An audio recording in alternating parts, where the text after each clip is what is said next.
Barack Obama visits Ethiopia, the first by a serving U.S. president. Deadly violence in Somalia, Nigeria, and Cameroon. And a former reality TV dad strikes out on a very personal journey and sets social media on fire. Africa 54 starts right now. Good evening, I'm Linor Moudou. This is Africa 54. Vincent Makori is off today.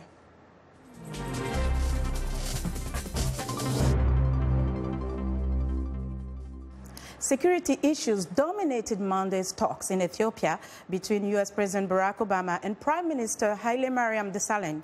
The state visit to Addis Ababa was the first by a sitting U.S. president. Mr. Obama praised Ethiopia for its role in fighting terrorism in East Africa. He also says America will continue to provide support and assistance to the country. Our security cooperation is pushing back against violent extremism. Ethiopia faces serious threats, and its contribution to the African Union mission in Somalia have reduced areas under al-Shabaab control. But as the Prime Minister noted, yesterday's bombing in Mogadishu reminds us that terrorist groups like al-Shabaab offer nothing but death and destruction and have to be stopped. We've got more work to do. This past week, Ethiopian troops have helped retake 2 major al-Shabaab strongholds. We have to now keep the pressure on. Ethiopia is a major contributor as well to UN peacekeeping efforts. It contributes more troops than any other country in Africa. And we're working together to improve the ability of Ethiopian peacekeepers to respond rapidly to emerging crises before they spiral into widespread violence. President Obama also spoke about Ethiopia's neighbor, South Sudan, which has been plunged into conflict and political turmoil. Ethiopia has also been a key partner as we seek to resolve the ongoing crisis in South Sudan. Later today, the Prime Minister and I will meet with leaders from across the region to discuss ways we can encourage the government and opposition in South Sudan to end the violence and move toward a peace agreement. I want to thank Ethiopia for the sanctuary it provides hundreds of thousands of refugees who have fled South Sudan and conflicts throughout the region. Mr. Obama and Prime Minister Desalegn also discussed a range of other topics that is affecting Ethiopia, such as development, the economy, and the need for more democratic reforms. Now, prior to President Obama's arrival in Ethiopia, he bid farewell to Kenya Sunday with a major speech in Nairobi where he called on Kenyans to change the cultures of corruption and discrimination that can hold society back. VOA's East Africa correspondent Gabe Joslo tells us more. President Obama got personal during his speech to the Kenyan people, recalling the struggles of his Kenyan father and how times have changed since he first visited the country 27 years ago. Saying the first time I came to Kenya, things were a little different. When I arrived at Kenyatta Airport, the airline had lost my bags.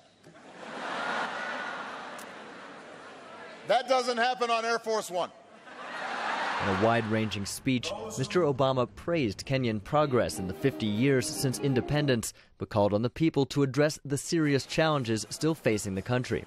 I want to be very clear here. A politics that's based solely on tribe and ethnicity is a politics that's doomed to tear a country apart. It is a failure. Terrorists who try to sow chaos, they must be met with force, and they must also be met, though, with a forceful commitment to uphold the rule of law and respect for human rights. Here in Kenya, it's time to change habits and decisively break that cycle, because corruption holds back every aspect of economic and civil life. As Mr. Obama left the stadium, some young leaders who attended the speech said they were moved by the president's words, particularly his encouragement for young people and women. What I loved most about his speech is that he told the youth that hope lies with us, that the future lies with us, that solutions are not in America, solutions are not abroad. It was a very good point even to emphasize that women are the changers of the world. This was President Obama's final day in Kenya. He left later for Ethiopia, where he will meet with that country's government and leaders of the African Union. Gabe Joselo, VOA News, Nairobi. Joining us now live via Skype from Wisconsin is Professor David Wachanga of the University of Wisconsin-Whitewater. He is a journalist by training and a political analyst. Professor, welcome to Africa 54. Thank you so much for having me. First off, what is your analysis of the president's trips to your country, looking at the long-term impact? It was inspiring. He inspired hope. And I think what was more important is the fact that he reminded Kenyans that sometimes it is also important to focus on the success story. And that kind of approach allows you to understand where you have gone wrong. Reminding young girls in Kenya and young boys in Kenya that geography is immaterial. They don't have to leave the country to seek good education. And at the same time, he reminded us of the challenges that we do have. But I think what is even more critical is for us to start asking other questions beyond the celebratory narrative of his, what has been called his homecoming, and seek answers to what is this global entrepreneurship summit? How does it benefit Kenya? And I think those are important questions. But I think his going back to Kenya inspired hope and reminded Kenyans that they can just make it where they are. Sure. Now, how do Kenyans step up to the plate? It seems that there are a lot of expectations there.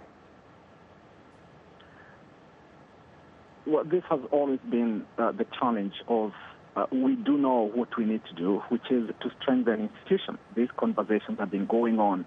How do we expand spaces within which democracy is practiced? How do we expand spaces where the minority are respected? How do we expand spaces where women are given opportunities and are empowered?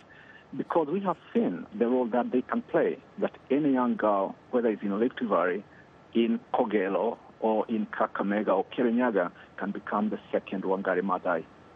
So President Obama is in Ethiopia, met with some leaders there. This is the first time a U.S. sitting president has done so. What do you see as the outcome from this meeting? Beyond the euphoria of Obama mania is to look at the substantive policies that are going to be made, what policies are going to be developed, and how those policies are going to be implemented beyond his visit. It is a celebratory moment for him to go back to Africa and to Kenya in particular, and now in Ethiopia as a sitting president. We cannot overlook the fact that this is the most powerful black man to have ever walked on this planet, and for him to make those kind of suggestions, even after recognizing that Kenya is part of his heritage, referring to himself as a Kenyan American, in a way that allows us to look at him as somebody who is also... Professor Wachanga, sorry, we have to leave it there. We're out of time. Thank you so much for joining us today. And that was Professor David Wachanga, who joined us live via Skype from the University of Wisconsin-Whitewater.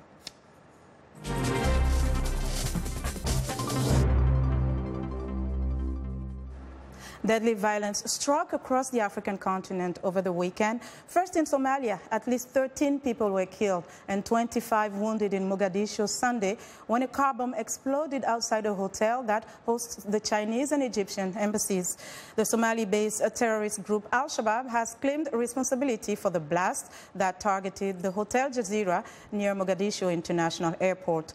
The hotel is often used by members of parliament and journalists, in addition to foreign diplomats. Local media reports say that most of those killed were civilians. A pro-Al-Shabaab website says the attack was carried out by a suicide bomber in retaliation for the recent death of militant fighters in Somalia's Bay and Bakul regions by Ethiopian troops. Somalia's Internal Security Ministry spokesman says the attack was devastating. A huge explosion has occurred at this hotel, carried out by anti-peace agents. Many have been killed and many others were also injured. Again, this is un-Islamic because most of the people killed were innocent.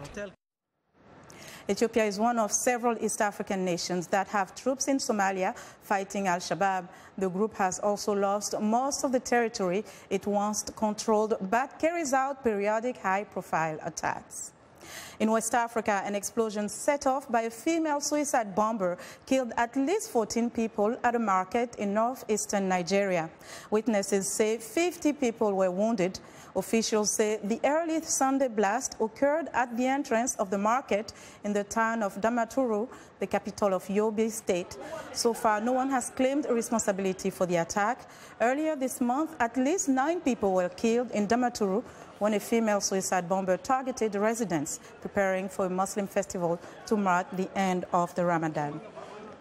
And Cameroonian officials say a suicide bombing at a bar killed at least 14 people on Saturday. It was the third suicide attack in the town of Mara in 3 days. Authorities say a woman and a 9-year-old girl detonated explosives in a large market and a residential area in the town Wednesday, killing at least 13 and wounding dozens of others. Although no one has claimed responsibility for either set of bombings, authorities suspect the blasts are the work of the Nigerian militant group Boko Haram. Cameroon's army has clashed with Boko Haram often and is part of a multinational task force being set up to combat the terrorist organization. Now to the Middle East, where despite a 5-day ceasefire announcement by its Saudi-led force, Yemen's Houthi fighters carried out an offensive across Yemen on Monday. The group also acknowledged that its forces had fired artillery on targets inside Saudi Arabia. The ceasefire appears to be sorely needed for humanitarian needs. Yemen's exiled President Abdurrabbu Mansur Hadi asked for a halt in military operations against Shiite Houthi rebels to allow in humanitarian aid. Actually, we are in need. This is a drugs of treatment of cancer, and we are really poor in this kind of treatment on all over the governorate, especially in Aden. The Saudi Royal Air Force is delivering the first of several shipments of medical supplies from Saudi Arabia's King Salman Center to Yemen. We are inside the land of Aden International Airport after it had been liberated some days ago. Aden today is considered as liberated city in a whole. Still, getting the supplies into Yemen safely remains a fragile mission, with the Saudi-led coalition saying it may respond to any breach of the ceasefire by Shiite Houthi rebels or their allies. A UN-brokered truce announced earlier this month that was expected to last until the end of the holy month of Ramadan never truly took hold. In Burundi, the chief executive officer of the Forum for Strengthening the Civil Society is welcoming the international community's rejection of the July 21st presidential election, in which President Pierre Nkurunziza won a third term with nearly 70% of the 2.8 million total votes cast. Critics say Nkurunziza's third-term election violated the constitution as well as the Arusha Accord that ended a civil war. But the nation's high courts ruled that he was eligible for a third term because he was chosen by lawmakers and not popularly elected for his first term in 2005. Now, Bobby Christina Brown, the only child of the lead singer Whitney Houston, died Sunday in Duluth, Georgia, almost 6 months after she was found unresponsive in a bathtub. She was 22. The Fulton County Medical Examiner's Office says it will conduct an autopsy to determine what led to Brown's death. Brown, whose father is R&B singer Bobby Brown, was born into the media spotlight in March 1993. She was often photographed with her iconic mother before Houston drowned in a bathtub on the eve of the 2012 Grammy Awards. Bobby Christina had been unresponsive in hospitals and hospice care since she was found in her Georgia home on January 31st. Her family says she suffered irreversible brain damage. The Houston family said in a statement, quote, "She's finally at peace in the arms of God. We want to again thank everyone for the tremendous amount of love and support during these last few months." Now, we want to know what you think about Africa 54 and the stories we cover. Join the conversation on Facebook. The address is Africa 54, and check out our headlines 24/7 on Africa.com. Coming up, The economic and immigration crisis collide in Greece as migrant numbers soar. Stay with us.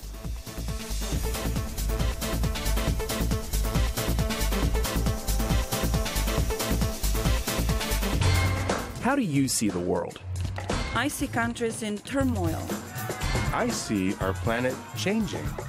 I see people at peace. No matter how you see the world, you'll get an unbiased and uncensored view of it on Voice of America. On television, radio, online, and mobile.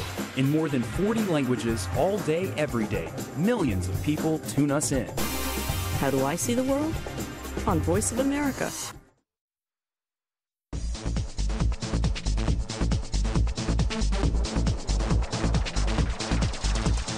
The U.S. has released a 2015 human trafficking report, which assesses government efforts around the world to combat modern slavery. This year's report includes narratives for 188 countries and territories, including the United States. This year also marks the 15th anniversary of the Trafficking Victims Protection Act. Secretary of State John Kerry honored 8 people whose tireless efforts have made a lasting impact on the global fight against modern slavery. He spoke about taking steps to curtail human trafficking. We want to provide evidence and facts that will help people who are already striving to achieve reforms, to alleviate suffering, and to hold people accountable. We want to provide a strong incentive for governments at every level to do all that they can to prosecute trafficking and to shield at-risk populations.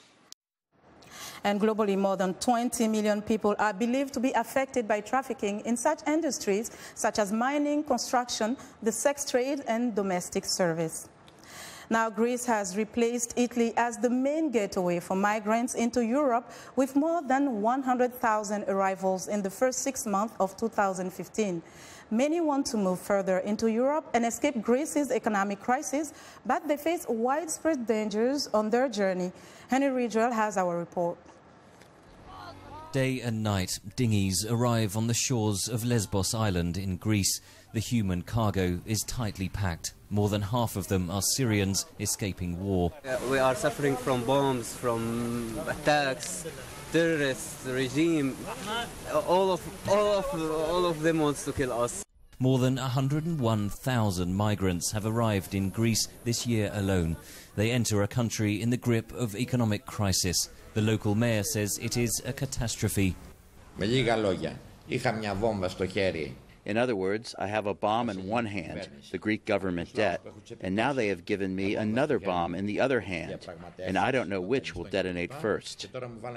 When the migrants eventually reach Athens, support groups say the government provides little help. Normally, countries have asylum procedures that people who need protection enter into.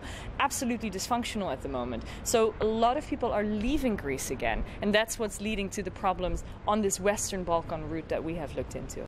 The Western Balkan route leads from Greece through neighbouring Macedonia into Serbia and finally Hungary, a gateway to Western Europe. Amnesty International has documented widespread illegal abuses. Pushbacks, so the automatic mass expulsions of people, just pushing them right back to Greece. We've documented violence during those pushbacks, so even shootings. We've documented beatings, severe beatings of migrants, including children. Hungary has begun construction of a border fence to prevent the migrants entering from Serbia. People are effectively being sandwiched in countries that are abusing these people, these migrants and refugees. They have nowhere to go. Thousands more migrants continue to risk their lives crossing the Mediterranean from North Africa to Italy. It's feared up to 40 people died Wednesday when their boat overturned off the coast of Libya. Henry Ridgwell for VOA News, London. Now, after he returns from Africa, President Obama will have to deal with a U.S. Congress roiled by the nuclear accord with Iran, an agreement that has received the blessing of the UN Security Council. VOA's Michael Bowman tells us more. I hope that we will reject this deal. The clock is ticking on Congress's 60-day review period of the international accord with Tehran. We've given them a bomb, a missile to deliver it, and money to pay for it. This is a terrible deal. I believe you've been fleeced. Tough words from the chairman of the Senate Foreign Relations Committee to Secretary of State John Kerry. But what I think you've actually done in these negotiations is codify a perfectly aligned pathway for Iran to get a nuclear weapon just by abiding by this agreement.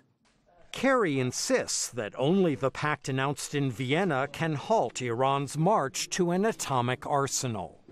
They already have conquered the fuel cycle.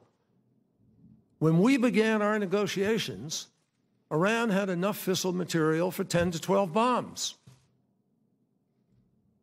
They had 19,000 centrifuges.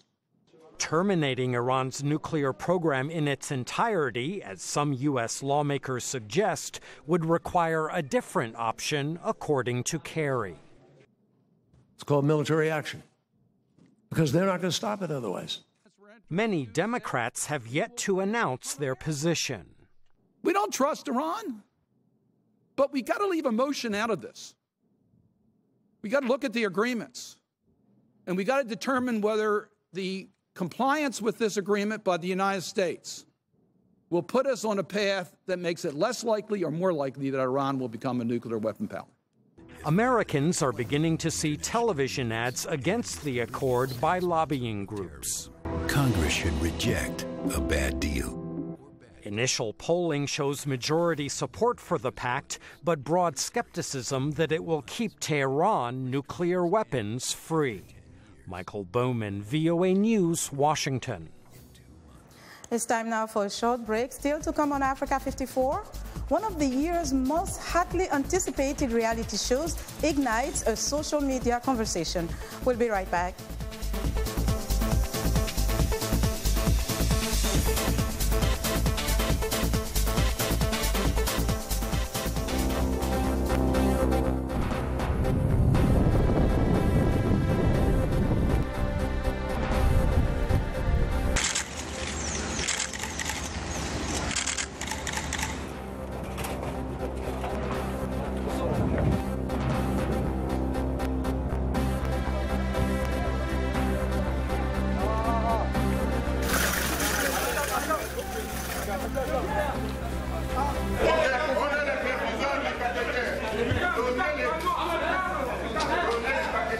About the same time, did you all arrive in this place around the same time?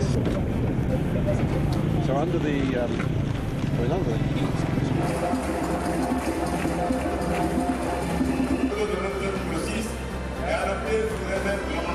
Pour bâtir une administration forte.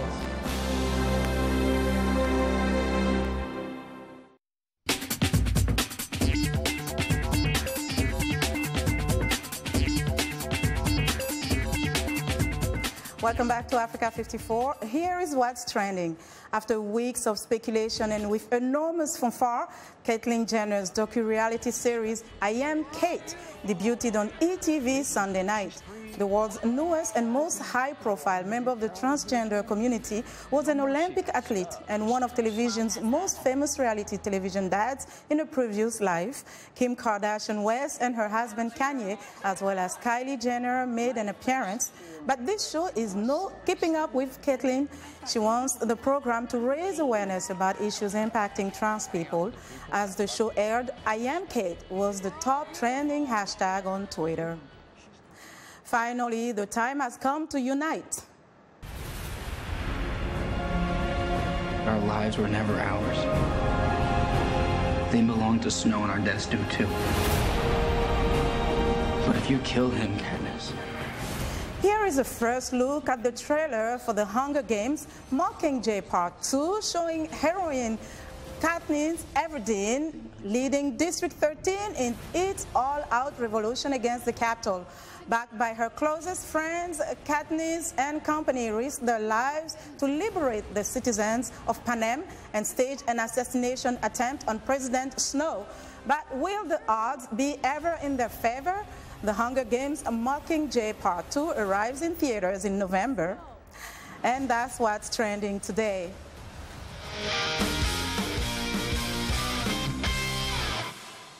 It's time for our Monday Sports Report, and here's Sonny Young with the sunny side of sport. Sonny, you have news on the Special Olympics?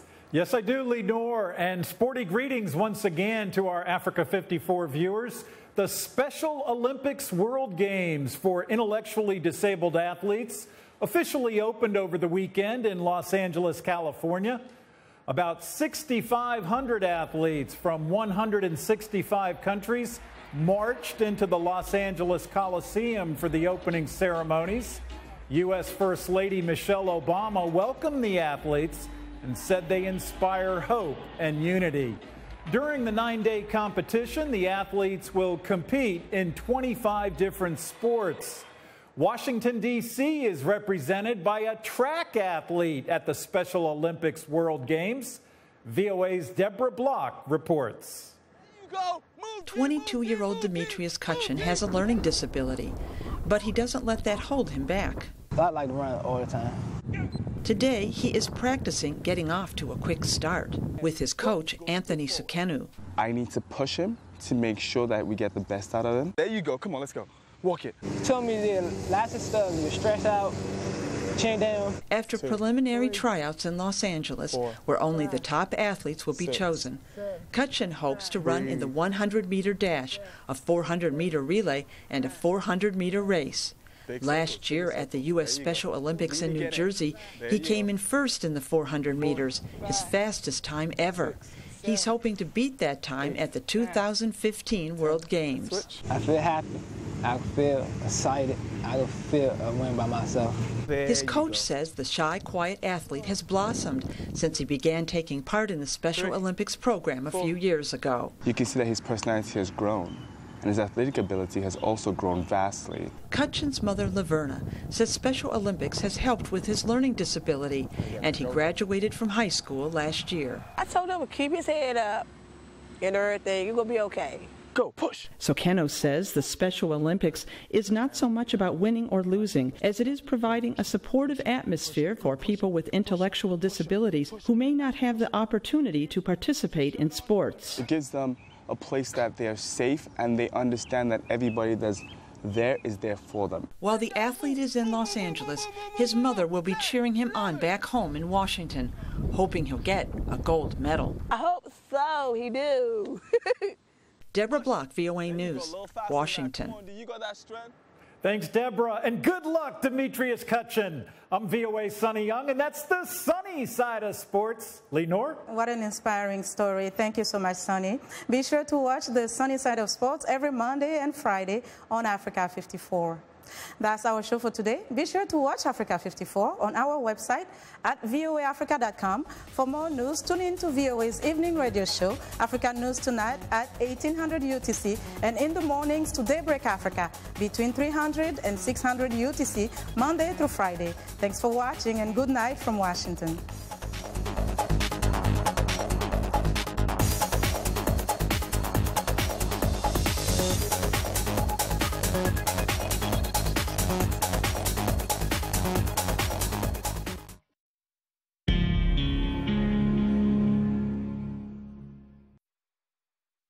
I'm Vincent Makori from Africa 54.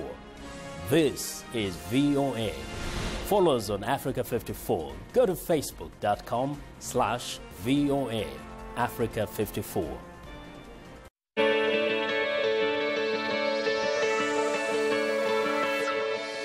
The Voice of America today is a window in which we have to see delivering the messages for contacting the people wherever they are. And Albanian people, as people of a small country, need to have such and deserve to have such information from the United States and from all around the world. So it's a bridge. Voice of America, it's a bridge between entire world and Albanian citizens.